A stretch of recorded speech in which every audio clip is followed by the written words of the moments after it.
Up next on Inside ChampCar and Inside the SCCA, cars, cameras, and a new heart.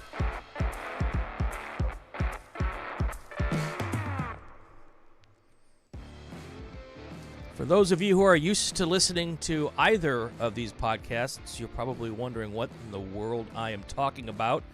I'm Brian Bielanski. Guy above me up there, that's Bill Strong. For those of you who usually watch Inside the SCCA, you'll learn who he is. For those of you who are normally here for Inside ChampCar, welcome. Bill, an interesting way we're going to do things today. Yep. I do two podcasts. I come here every Tuesday with you and do Inside ChampCar. Yep. And then on Wednesday nights, I go and do what I call the podcast that started it all, Inside the SCCA. Tonight, we're coming together and joining forces for the common good. Yep. And for the record, I was an SCCA member from 1984 until, I think, 89, 90 when I went overseas in the Air Force. Yeah. And came back and was a member for a little bit before I came over to ChampCar. So, yep. So I've always said and that racing is just a big, big family. And yes. no matter whether it's car people in SCCA or ChampCar or NHRA or NASCAR or IndyCar or IMSA, when the racing community, when one of our people needs our help or needs our support, we all come together. And this is kind of why we're doing this today.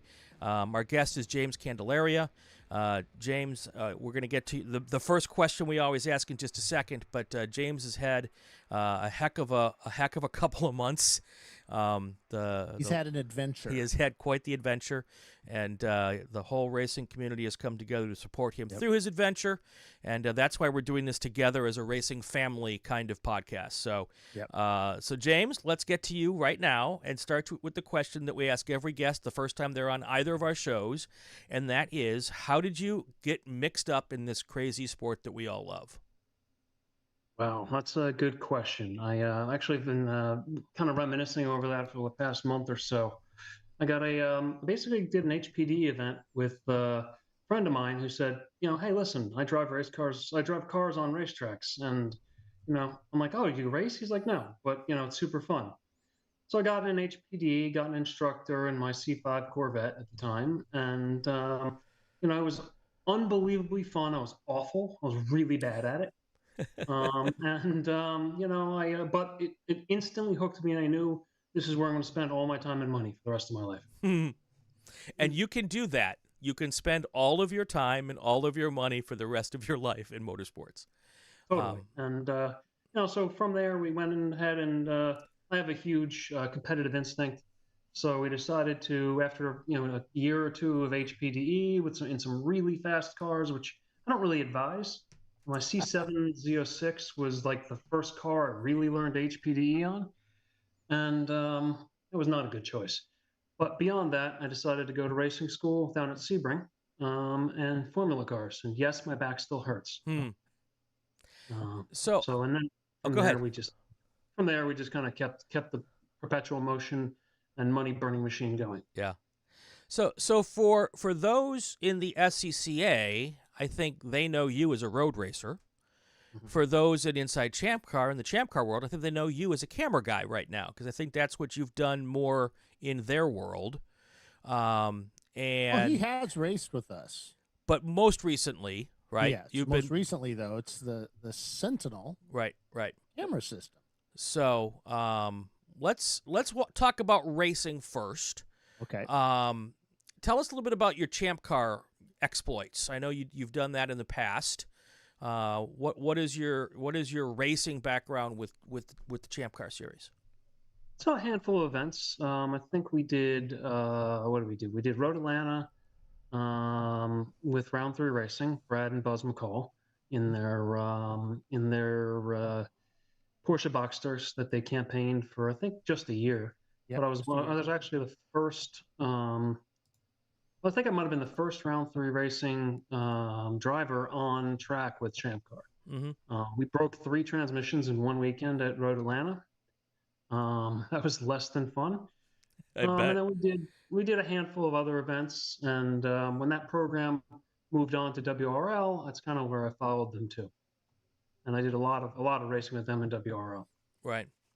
But You were on, they had ChampCar that TV. They had that TV show too, didn't they? Yeah, that was fun. I missed most of the filming because I had a nasty accident at Summit Point at a majors, and basically pushed my femur through my pelvis and had 4 fractures in my pelvis. Ouch. So I was kind of out of commission for a lot of the season. Yeah, that doesn't sound comfortable. No, it was inoperable, which was I'm told is worse than an operable fracture because you can't put it back together real easy. It just has to heal on its own. Right. Right. No fun, but brake failure at 153 miles an hour will do that to you. Yeah. Oh, That's where'd you crash there? That must have been on the front straight. Yeah, front straight, went right to the pedal, went into the pedal. It was just no one home. Decided to try to turn the car, and then unfortunately, an A sedan driver who I happen to know pretty well was the recipient of a Corvette at almost terminal velocity. ooh. So he had a small injury. I had a pretty good sized injury. Thankfully, he all healed up, and we both put our cars back together and lived to fight another day. So, SCCA car. Yes. Yeah. So SCCA, ChampCar, we're pretty much the same when it comes to safety and that. So, what could you have done anything different in the car to change the outcome, or was that just one of those things, like you said, terminal velocity? I mean, I think the one thing I could have done was pay more attention on the outlap when the brakes didn't feel right. I kept pumping them like I thought I had pad knockback, but it wasn't pad knockback. It was me losing fluid out of the one of the bleeders. That's good to know. Yeah, I mean, if you ever think you've got a problem with your brakes, just pit. Right. I mean, it's not worth it. Especially if you have a car that can do 150 miles per hour. Yeah. My 21 car is serious business. Yeah. We've done a lot with that car, and unfortunately, the safety equipment mostly did its job. The problem was I hit the Mustang's rear axle, solid rear axle, and it actually folded my frame rail into my containment seat. Ooh. Yeah, I mean, it's so just below the cage. Wow. So your impact was at the perfect place. Yeah. The imperfectly perfect place to result in that injury. Yeah, unfortunately, I mean, listen, I mean, you can only protect so much, right? You can only add so many bars. What we did do is, Joe Acalante over at Phoenix, who maintains my cars for me, we did make a big change to the roll cage. Now we have down bars that actually tie directly to the frame rail. Huh. So in this case, now the frame and the cage are actually physically connected. And he moved that modification into all the new cages he builds. Got it. Cool. Got it. That's good. I love it when, I mean, it's unfortunate that you got hurt, but that we learn stuff from stuff. When bad stuff happens, we learn stuff to hopefully make sure that same bad stuff doesn't happen again. They say the rule book's written in blood, and unfortunately, yes. Yep. Yeah, that's something that we've done over the years, is that when we have any accident, really, we try to go get pictures of the cage and to make sure all the safety stuff worked. And if it did fail, why did it fail? We contact the manufacturers or the resellers and say, hey, that we saw this. How can we fix that? Yeah. And or how can our members fix it? Because ultimately it comes down to them. Yeah. So, yeah. No, it's smart. I mean, we've got to learn from our mistakes. I mean, nobody wants to see racers get hurt. So right. Yeah, and especially with ChampCar, it's like this is a weekend thing. Most of the guys that race with us, even with the SCCA, they have day jobs on Monday they got to get back to, and it's hard to get back to your day job on Monday when you're in a cast, right? Totally. Yeah. Well, and we say we learn from mistakes, but it's not even a mistake. You didn't think that could do what that did, know. So and that's a good way to make sure that we keep moving forward in the safety in the different parts of the thing. So transferring over to the SCCA world, I know this year you came in second at the runoffs, right? Almost. Almost second. He just rubs that in, doesn't he? As I like to say, it was the misshift heard around the world. Right? Oh yeah, I remember now. Lap number 1, looking at Mark Bowden in my mirror, and the 3-4 shift, I zing the limiter, and then it doesn't want to go into gear. Yeah. And I have a choice to make at that point. VIR is extremely hard to pass. So I mean, if I would have covered him off on the entry to 14, I probably would have had a much better chance of holding on to second, but it was lap one. In the biggest race of the year, I'm not risking the entire race by covering off a, a potential pass, which he did end up making on lap one. That seemed like the wrong thing to do. Yeah. So finished third. I mean, I had a faster lap time than Mark did, but at that point, it was just he had the faster initial pace, and if I didn't miss that shift, who knows? Yeah. So nobody gets to the runoffs and gets up front qualifying and is able to vie for a podium position in one full swoop. So what was your SCCA journey to get to this past year? How long, what did you start in? I know you're a Corvette guy. Have you always been doing Corvettes? Yeah, so I've been shooting the Corvette gun quite a bit. So started with C5s. We built some really nasty, mean C5s until we got to the limit of what we could do with the C5 platform. C5 platform with the LS6 just can't make enough torque to come off the corner the way that the LS7 does. So we switched into a C6 with the LS7 drivetrain, and makes roughly the same amount of horsepower, but makes more torque everywhere. So I've been doing at this for 5 years. Me and Brad McCall actually met at Sonoma, where we ran door to door. Like, you couldn't put a sheet of paper between the two of us, his Porsche and my C5. And we got all the airtime because we were the best battle on the racetrack. So if you want to go back and watch Sonoma, that was really fun. I think I finished 7th. He finished 8th. And then a couple of years later, we end up at Road America, where we got our first podium finish. Andrew broke.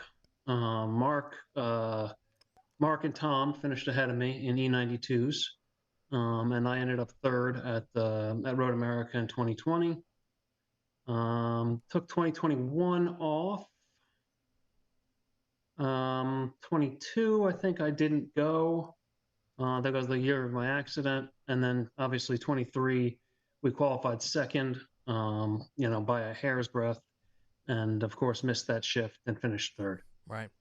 So have you what goes through your mind when you miss the shift?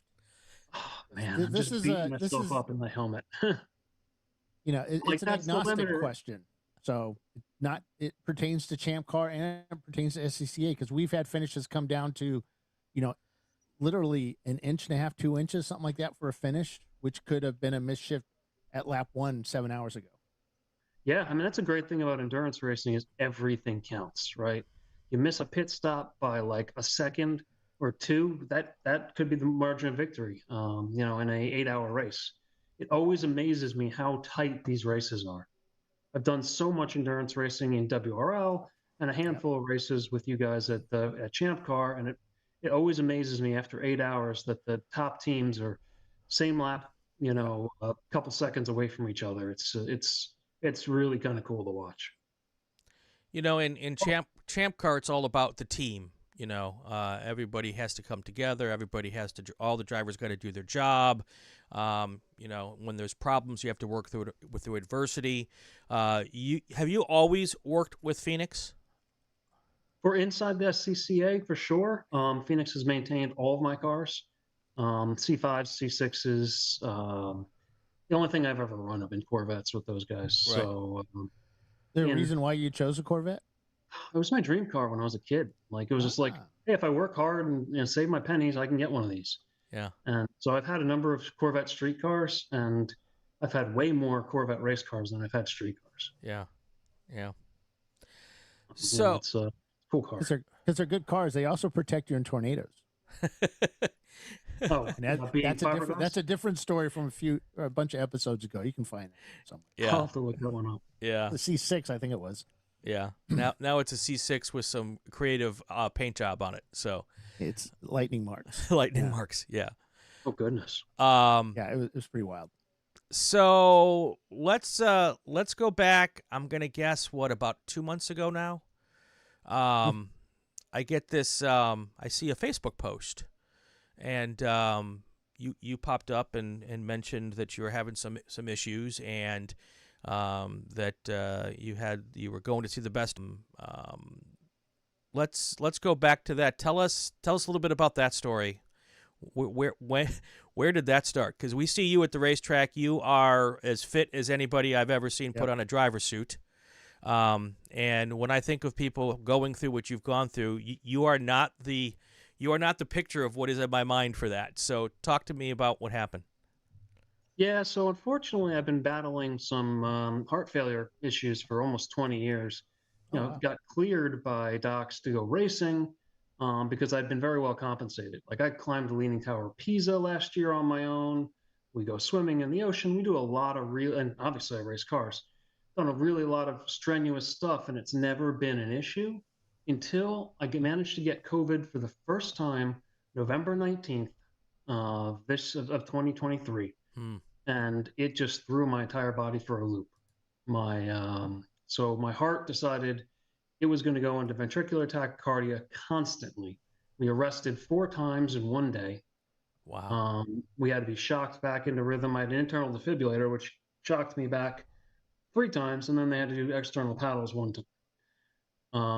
And so that was no fun. They did the Boca Regional Hospital down in Florida. They stabilized me, but they ran out of tools very quickly. It's a community hospital. They don't do transplants. They don't do ventricular assist devices. So it became clear that I needed more specialized care. So had me transferred to Jacksonville, Mayo Clinic, where last year, they did 82 hearts transplants. I mean, so these guys know what they're doing. It's an assembly line process. Yeah. We had it was very touch and go until I actually got the heart. And now this heart is 3 times better measurably by testing than the heart that came out. So, it's a very healthy heart. It's just a matter of now getting back into fighting shape, right? I'm just really weak, muscle atrophy from sitting in an ICU bed for over a month with not being able to walk or really move.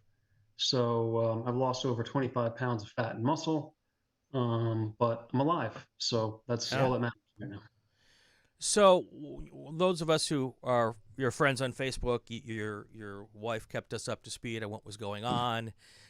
We saw the pictures from the hospital room, and there was lots of messages of support. Eric Kaul and I talked, and Bill talked about it on a podcast we did 6 weeks ago. And we've all kept a real close eye on all of that. But one of the things that really caught my eye, you wrote something after the heart transplant when you were starting to get your strength back, that you had talked to your doctors and they were putting you on a special rehab plan because you were going to go racing again. And so my dad, back when I was 15 or 16, had a heart moment. They called it a mini heart attack. And my dad had raced back in the 60s. He had this little heart moment. I'm 15 years old. The doctor says, you got to go get a hobby. He gets cleared to go have a hobby. He walks into the doctor's office with an SCCA medical form and says, here, sign this.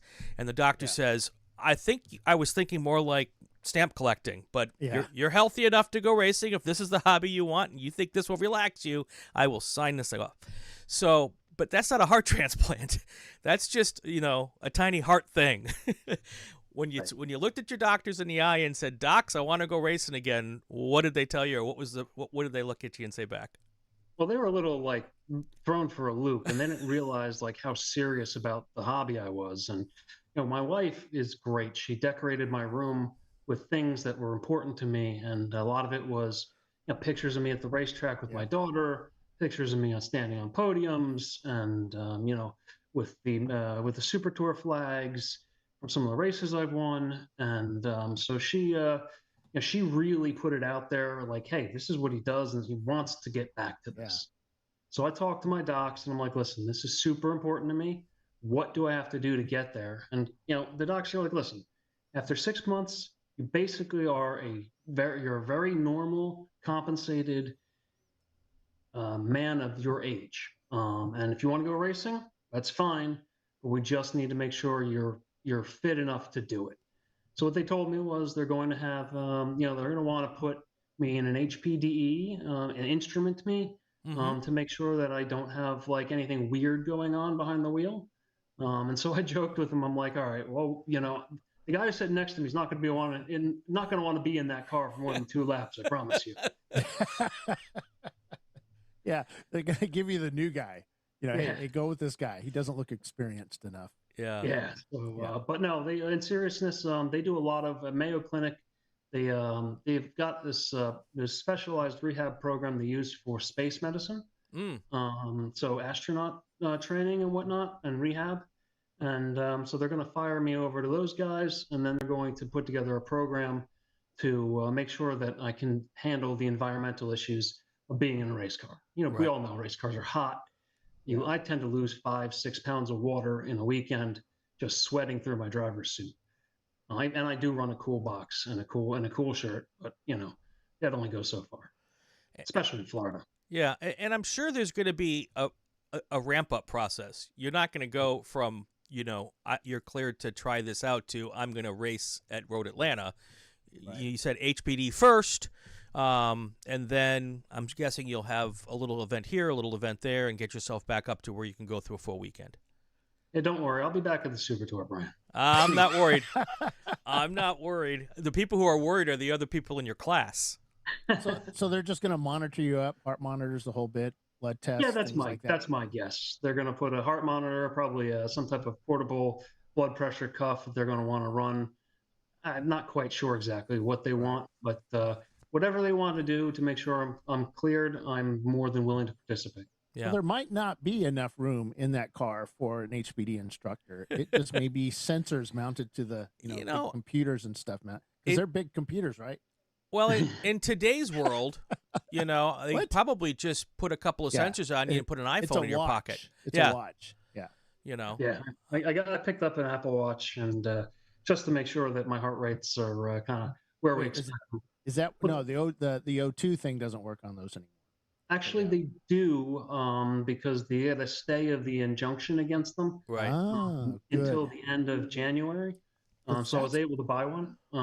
So that's a really good system, and it sucks because I thought, because I'm a Samsung guy, so I thought my Samsung had all that stuff on it during COVID, and of course that got taken off like right before it. And I'm like, I know it was on here a week ago, and it wasn't. So, but yeah, that technology is really, really good. Yeah, unfortunately, they violated some patents, and I hold a number of patents myself from a previous life, and so it's like I kind of understand why people get bent out of shape when your intellectual property gets stepped on. So. Oh yeah, we're there too. So what so going off to the tech side of this now, you've developed. What made you develop the camera system? So it was originally for personal use, right? So I remember testing it at Road America because, like, literally, I wanted to share my experience behind the wheel with everybody in the world because I have so much fun doing it. I want people to see what's happening in real time. And I've tried all the commercial solutions like GoPros and Yees and all that other stuff, and they're lacking in a lot of ways. Remember these? Randy Chase's Chase cams. Oh yeah. Those are getting a little old these days. Oh yeah, they're very old. So still have them. They still work. Yeah. Now, if you have a little square TV, they're awesome. But and that's the thing. There's the little non-digital analog stuff. Yeah. But now moving over to 1080 and 4K, that's what everybody seems to want nowadays. And then sending it out to the web so their friends can see it. Yeah, if it didn't happen in real time, if it's not live, did it really happen? Yeah, exactly. And so we really wanted to be different in that space because we wanted to be able to give you more than one camera angle. And I also wanted to give you timing and scoring. And I also wanted to give you car health. And I realized that if I didn't do it all, I would just be another also ran in the point solutions. Like I used to be in IT consulting, and point solutions are just a pain in the neck, right? Because you need 5 of them to make a system that works. And then you got to deal with inter-vendor communication, and it becomes a nightmare. So I wanted to put it all under one roof. So I spent, it had to be like at least a year or maybe more of development time before we really launched it into the endurance racing market.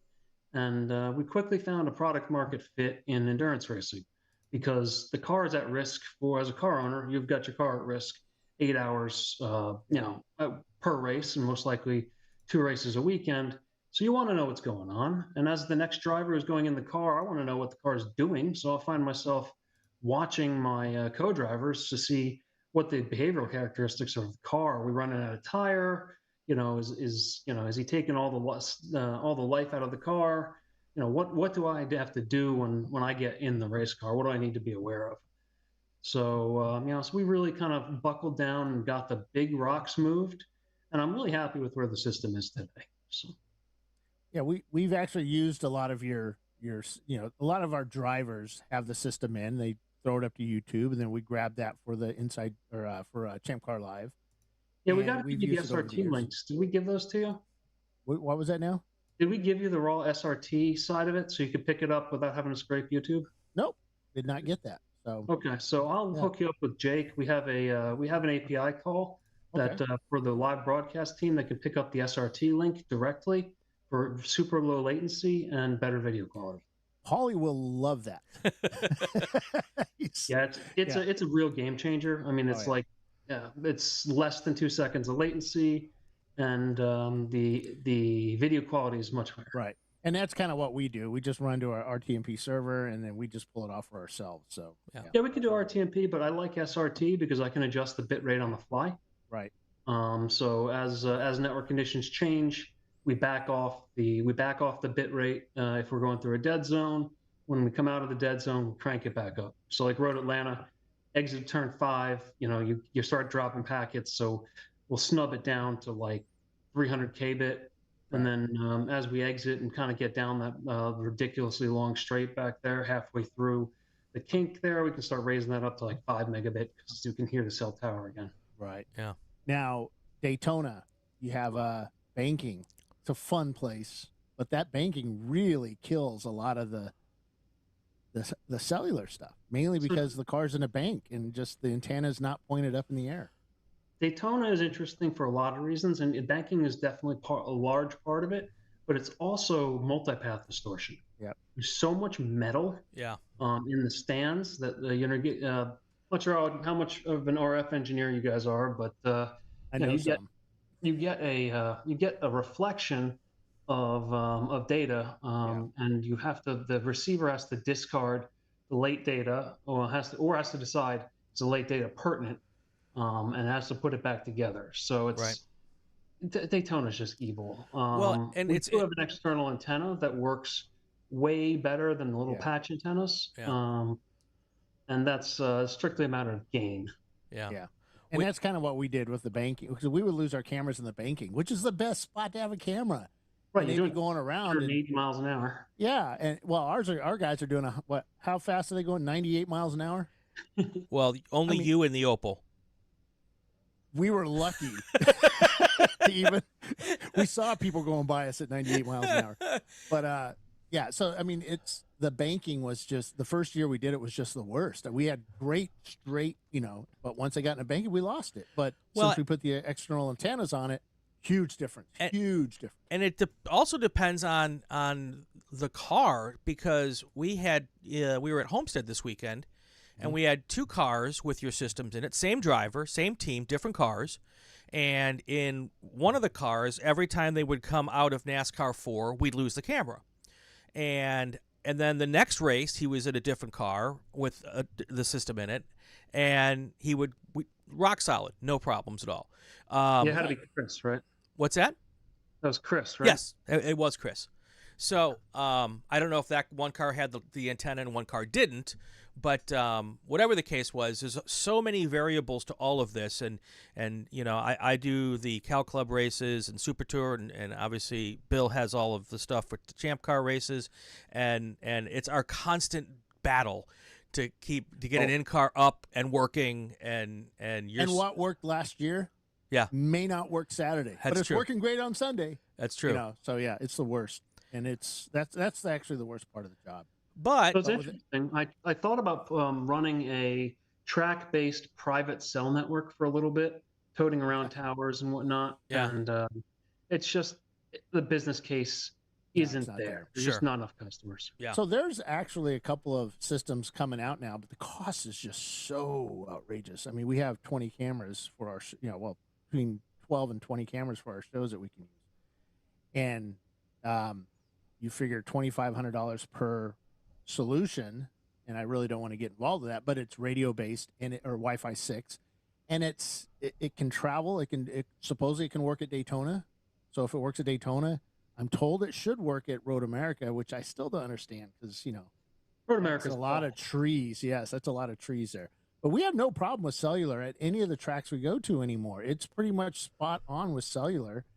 And with Eric coming on, and now we run the professional level cellular SIM cards in our systems. So, and I think Eric can actually get those cards as well. So, when we switched over to those hotspots and SIM cards, that changed us. That changed it so much better. Yeah, it's network priority, right? Yeah. So, they QoS you based on how much you pay. Yes. Yeah. I just paid my bill today, which I'm poor today. So, yeah. I mean, it's a matter of if you don't pay for the upper tier, you are at what they call best effort, and they can drop your packets for any reason. Yeah. So go ahead. I was gonna say, so James, tell us about the nitty gritty of your system for folks at home who want to put this in your car, and for those of us who want to broadcast what people put in their cars. Tell us about your system, how it works, and then we can talk a little bit about what it costs. Sure. So the system is base system comes with 2 cameras. You can expand it to 3.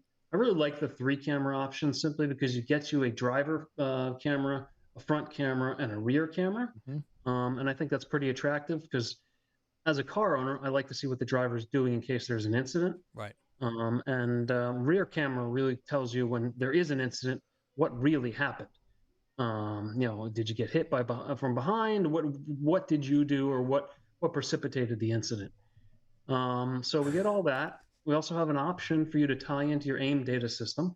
Yep. So we could pick up throttle, brake, all the car health stuff, oil temp, oil pressure, water temp, all that stuff. So you can plug it into OBD2, or is it? No, it has to be an AIM system today. So like a Solo DL. Oh, okay. All right.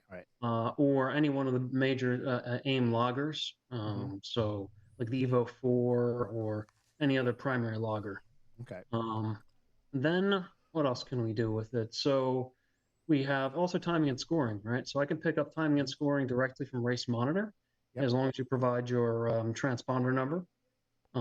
We can pick up Race Hero, but that's dependent on their API, and that API will only let me abuse it so much. Yeah. So every 30 seconds or so, we'll get an update from that API.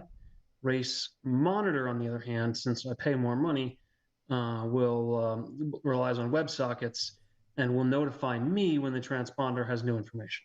Right. So that's all in real time. And for future use, I know that SCCA has moved to Flagtronics. ChampCar has been using Flagtronics for a few years now, and Flagtronics, we're moving to a timing and scoring system with that as well in the future, hopefully the near future. That's James Ballinger's. Yeah, that's James Ballinger's company. Yep. And one of the things that we're going to continue to do is still transmit to Race Monitor. So that way, this will not go out of date. It's still going to be able to gather the information that you need for your overlays. Yeah, so James and I have talked a bunch about integrations with Flagtronics, and for like local yellows and stuff that we don't get from Race Monitor. They do have a CAN interface. And that's the way we pull in our data from AIM. Is we have a CAN board inside of our system, and we just decode the CAN stream coming out of AIM because it's generalized, so we don't have to pick and choose which PIDs or anything like that. James and I have talked about doing that. It's just a matter of finding the time and time to debug it. Yeah. Me and him will follow up and possibly have something to announce in a few months. Cool. That's very good. Yeah. What else do we do with the system? We can also do local recording. So your broadcast resolution tends to be 720p, good, nice compromise. We do support SRT, which allows us to change the bit rate on the fly. We also do RTMP, of course, if you want to go to any RTMP endpoint. We do have something called the Sentinel Video Network, which allows you to SRT to my cloud server and then rebroadcast over RTMP into YouTube or Facebook or what have you, Oh, as sweet. well as get all the benefits of SRT for the broadcast team, as well as automatic bitrate adjustment. So it's a pretty big product differentiator for us. So is it fairly simple to use? I mean, do you need a broadcast engineer to help you set it up? I mean, with IMSA, I've worked with IMSA a couple times, and they have a guy that goes around and sets it up all for you, and then another guy that tunes it and tweaks it or whatever with his little screwdriver. Do you need to have that kind of stuff done, or is this sort of set it up and Yeah. go play? In general, the average racer can figure it out. It's all web based. You can literally stop and start the stream while the car's out on the Oh, racetrack. wow. You don't need to stop and start the stream if you want to just flip camera angles and stuff like that. So, I mean, our biggest weak point is the UI. Web UI programming is awful and not my forte. So, I do have a contractor looking at overhauling the web UI, but in general, you can operate a television, you can operate our system pretty easily. Yeah. Installation and setup can be, just a matter of plugging in two two cameras, a 12-volt power source, and putting a SIM card in front of it, and running antenna wire. That's about it. Yeah. So one of the things I get a lot of questions. Hey, I want to run live stream because I want my family to see this, or my drivers want to see this during the race. But we have a lot of Arrive and Drive drivers that run a ChampCar, WRL, and other series as well.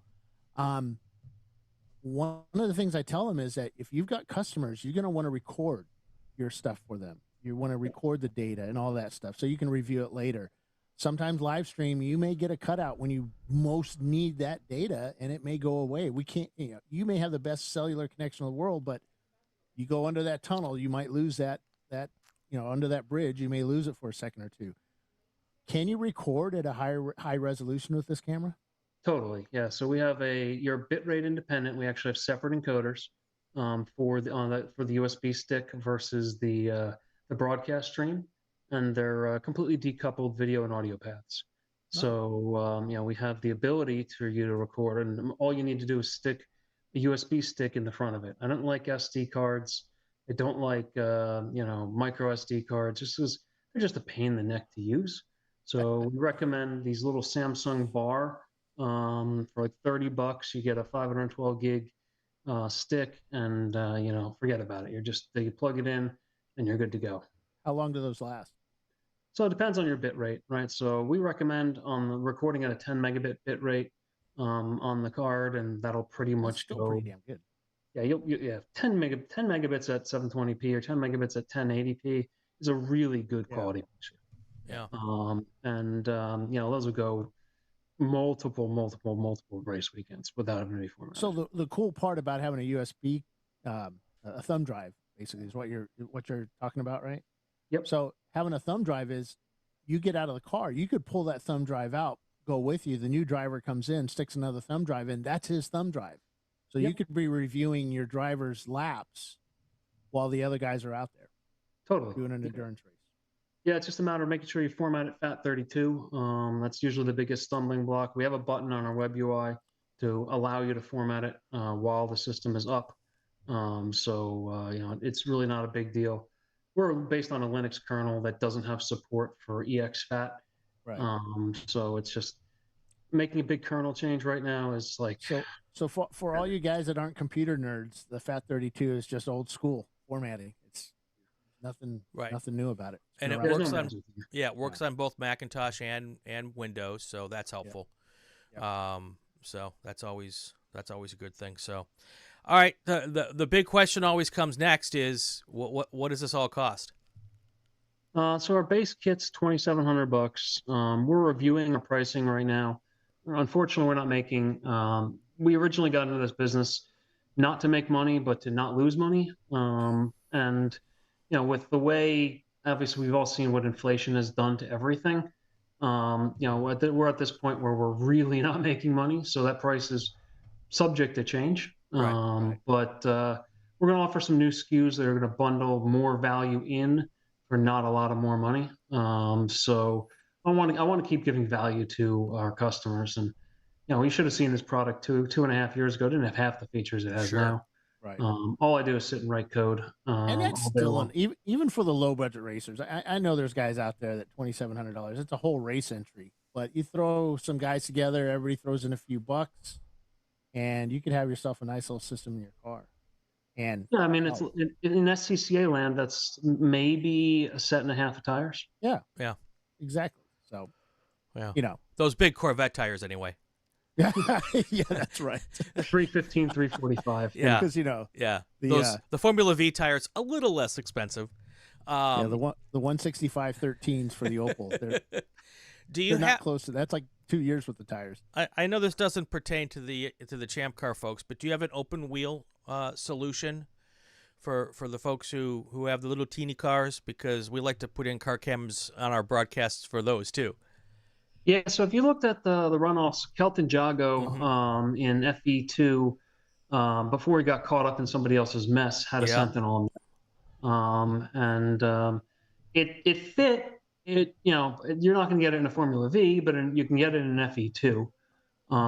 We're always looking at form factor updates, but there's a matter of a minimum amount of real estate we need for cooling, as well as for just the amount of stuff we have in there. So we got our own custom CAN board, which I designed. We've got a system on chip by NVIDIA that we use, which is kind of a closed form factor. And then we have everything's an extruded aluminum case that we directly have attached to a thermal pad for cooling. So it's a little tough to shrink it, but it's something we're always looking at. And people don't really realize how much heat some of these cameras develop. The systems themselves. It's just so much heat. Electronics in general. If you watch Formula One and you see those guys come in after and pull into the garage, and you see them attach like 74 fans to the cars in every duct that they have. Some of that's for brakes, some of that's to keep the engine coolant, the water circulating, but a whole lot of that is to keep electronics cool. Right. Yeah, Now there is something else. So we get asked all the time, "Hey, Bill, what's the helmet camera I should buy?" Well, first of all, helmet cameras aren't allowed in ChampCar. I don't know about others, but we don't allow the helmet cams because they can actually, if you get into an accident, they can actually go through the helmet. But Racing Force has their camera that's FIA allowed by the FIA. It's the one the Formula One and IndyCar and is that the visor NASCAR cam? uses. No, it goes into this. It's actually sits inside the camera itself sits inside the helmet. Okay, just right in here, or over here, one of the two.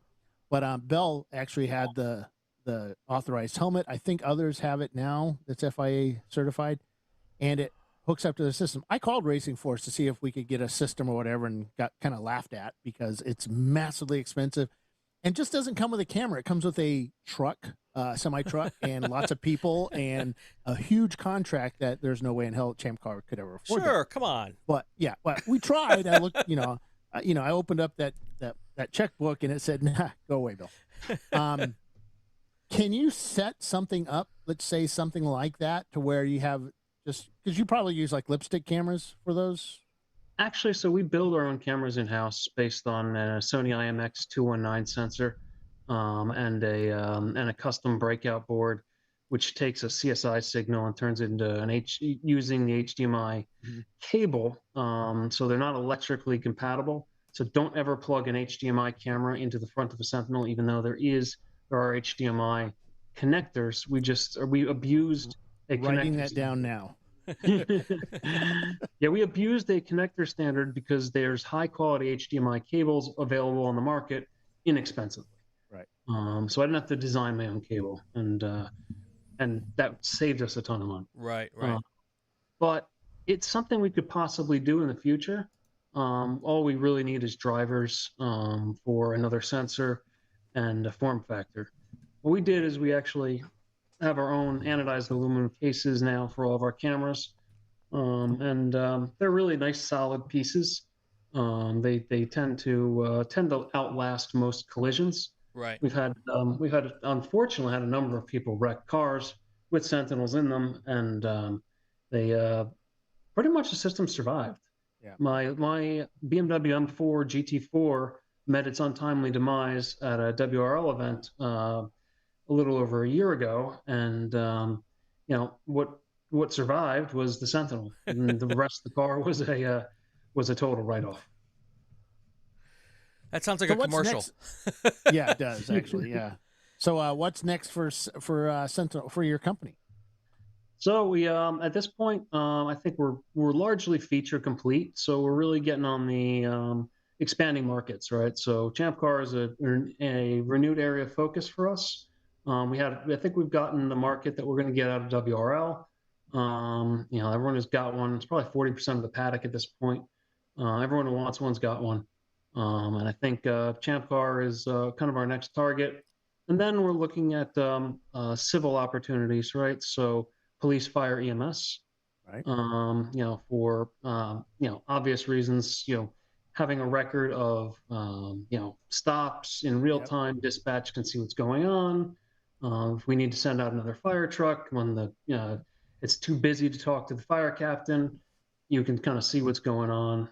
Arkansas State Police for the live PD and their car chases. Yeah, yeah. I mean, totally. You have a lot of time now to recover. Just sit down and watch YouTube and do a search for Arkansas State Police. Yeah, Arkansas State Police chases. They're pretty incredible. I'll have to check that out. Yeah, they don't take any crap, man. They will pit you in an instant.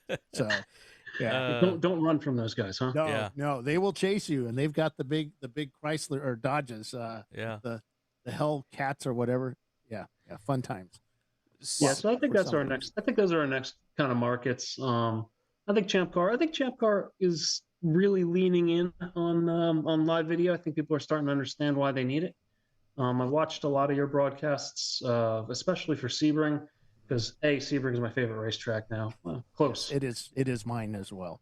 It's such a great place. If you add up all the bumps, I think it's got more elevation than any other racetrack in America. Yep, we say that constantly. That's the highest elevation change of any track in the world.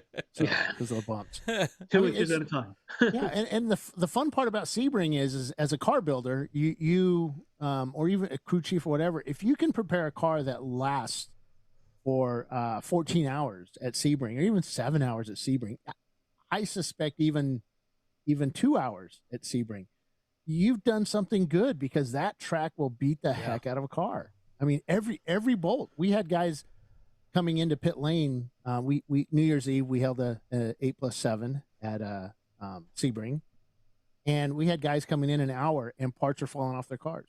Yeah, because just bolts just start finding that it just shakes the heck out of a car, which is one of the reasons I think why a lot of the Le Mans cars, the IMSA cars, before they go to Le Mans, they race at Sebring to really test the cars out. IMSA did this famous study a few years ago and said that 60% of the wear on the IMSA season comes from the 12 hours of Sebring. Wow. Mm-hmm. Yeah. That's crazy. That's I crazy. think it was based on an LMP2 or an LMP3 car, but I mean the physics are the same for GT cars, right? Right. Yep. So your system took the G-forces because there was a couple of them running there that weekend, and they took the G-forces, the pounding that Sebring gave it pretty well. So that's a good test of your system. Yeah, we've the first generation stuff. I'll go ahead and admit the stuff that was in the silver cases, was just wasn't bolted together enough to survive Sebring or things like that. But the Gen 2 stuff is really robust. We've made an extreme effort to kind of put it together. Like we put them in NPO1s, which are harmonically unbalanced cars that vibrate the snot out of everything. I'm not sure if you ever heard of Stratus Racing, but they've got like 6 of those NPO1s, and they swear by our Sentinel systems. Wow. They actually just got an email saying they want 2 more. So, we're in our business continuity phase right now. Since was laid up for a couple of months, I've got external production coming online here shortly. So we'll be able to start getting systems back out the door soon. All right, so their web address is on the screen now, www.sentinel.racing. So you can go there to check it out. And for those Super Tour drivers out there who are we have our broadcast now for all of the races, and the Sentinel system is the easiest for us to get onto the broadcast. So, Right. We would love if anyone wants to be on the show. Obviously, we'll take any stream that we can get. Yep. We're not picky, but when it comes to ease of implementation, when I get that SRT feed from James, it's like magic. Yeah, it's good stuff. So- And so we always that have, works we with- always have a that- guy available in case you guys need help. Yeah. Jake Finnegan, I'm sure both of you guys have probably Yep. interacted with him. Fantastic support guy, good sales guy. He is always available in case you guys need something or customers need anything at the racetrack. So Very Now cool. we're going to be getting a unit from you, and we were talking earlier. We're going to figure out a way to put that into race cars that we can move around during a race, because our races can go on for 24 hours, and sometimes we get bored with the car, or maybe that car just doesn't last the 24 hours, so we have to quickly move it out of a car and move it into another. So we're looking at different solutions to do that, and I think we've just discovered. We talked about a couple of them, and we'll be setting that up for 2024. Paulie will be taking those streams, and we'll put them out there and show some magic. Cool. great. Yeah, and I can put you in touch with the guys over at Autobahn who literally are doing the same thing, right? Yep. So you know Autobahn Raceway, Kyle over there. Yep. He does. He's got a system, and he just actually is looking for another one, and he's got it down to a science where it can take 5 minutes to get a system in the car at this point. Yeah. Wow. Cool. Yep.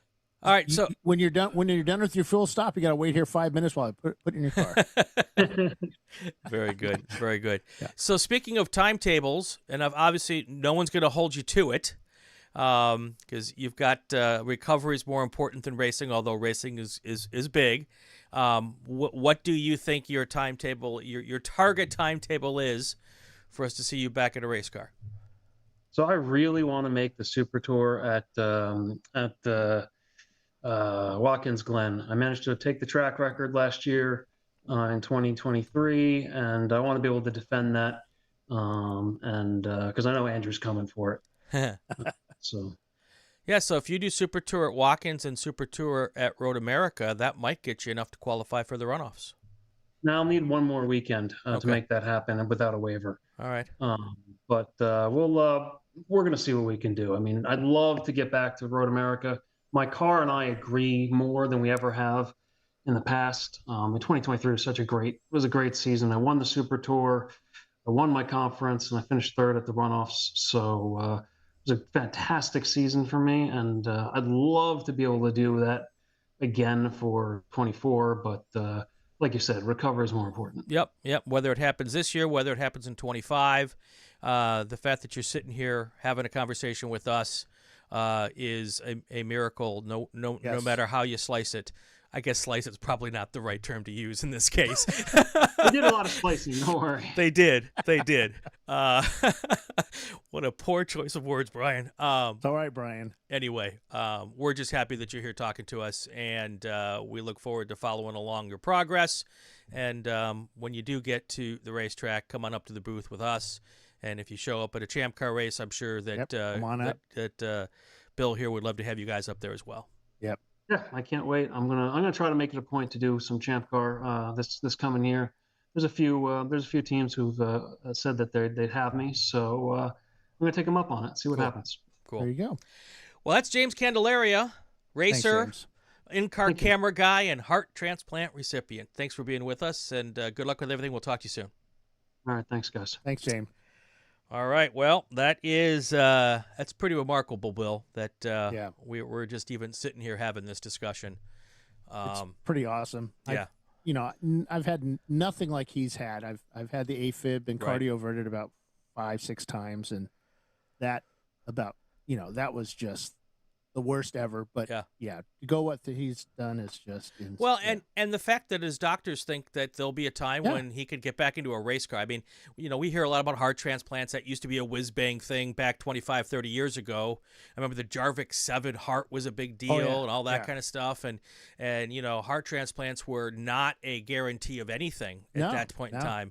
And to think that now 25, 30 years later, we're not only, talking about a guy who we know who's who has a new ticker, but his doctors have said there's no reason, if everything goes well, that you can't get back in a race car. That just boggles my mind. Yes, and my wife said he'll be all right. My wife's a medical, right, and it's just it's crazy. I just don't know what to say. I'm just glad he's around, and he'll be back out there. It'd be great to see him back out there. Well, and it's also a testament to, I'm sure, the fact that he is one of the most fit human beings I've ever met did not hurt this process at all. You know, I'm sure that's going to aid in his recovery and how fast he got home from the hospital after the surgery, and all that kind of stuff. So that's all. You and I would still be there. Oh, I'm a wuss. Yeah, I'd be on the couch asking for more ice cream or something. So yeah. That was that I remember when I got cardioverted, the pain, you can't get to it. Yeah. It's there, but you can't scratch it. It's inside, and it's the worst feeling ever. And it's brought back memories. Yeah. But I know his has got to be just pretty crazy. So, all right. He'll be good. He'll be good. Any business we need to get to here? Well, hey, guess where we're a couple of weeks away from Road Atlanta. We're doing the TireRack.com Road Atlanta 14. We're busy getting ready for that race. We got staff doing stuff. We got all brand new batteries for our Flagtronics system loaded up in the truck. Of course, I ordered the really big ones because, bigger's better, right? Yeah. Yeah, until you put them in a van, and it's like, where are we going to put the tables and the chairs and all that? So guess what Bill's carrying to races from now on? Tables and chairs, not batteries. Okay. But we're getting ready for that. Got the shirts ordered up for that event. We've got more shirts ordered for the 15-year anniversary of ChampCar. Lots going on, too. We got the show going on. Paulie will be there. We got Bob Varsha joining us in the booth. That's going to be pretty wild here at the race. We're also, we'll have the Sentinel up and working, hopefully, and we'll have tons of track cameras and tons of in-car cameras. So give Paulie all the tools and Bob to do the show. Then we head off to Virginia International Raceway, then Harris Hill, then off to NCM for the National Championship March 16th and 17th. Daytona, we're 60 cars at Daytona April 6th that we filled at, are already up to 60 cars. It's a sellout at 120 cars. So if you're thinking about going to Daytona in April, please get signed up. It only takes $250 to sign up, and you just got to pay it off before you go there. Yeah. Or the green flag drops. But yeah, $250 to register. Yes, register. Reserve. I was trying to think of reserve. Register. Sorry. Yeah, it's late, man. I've been a lot of work today. So we got that going on. Racing, what else? All kinds of stuff. Yeah, so cool. Headed off to Flagtronics here to start that process of upgrading the rest of our systems. And, of course, everybody using Flagtronics for 2024, you will have to update to version 0.7, and that will be out probably about a week before Road Atlanta. That will have the latest encryption. Every year we redo a bunch of stuff, and they're going to add a few more little things to it. Yeah. And we'll get that going. So don't worry about it. If you can't get it working, or if you don't know how to update, we'll be there at the track to do it when you go through your 2024 tech. We'll show you how to do it, and we'll do it for you. Very cool. Yep. So I think that's about it. There's probably something I missed. I knew I wrote down some stuff, but we're good to go. All right. Well, if that's the case, then that is going to do it for another episode of Inside Champ Car. If you like what you heard, subscribe to the podcast so you won't miss any episodes. It'd also be great if you share it on your social media channels. Comment on the Champ Car Facebook page. We have new episodes every Tuesday, and then on the podcast channel Thursdays. He's Bill Strong. I'm Brian Bielanski. You are listening to the Racing Wire Podcast Network, and you're watching Champ Car Live on YouTube. Stay with us, everybody. Have yourself a great week.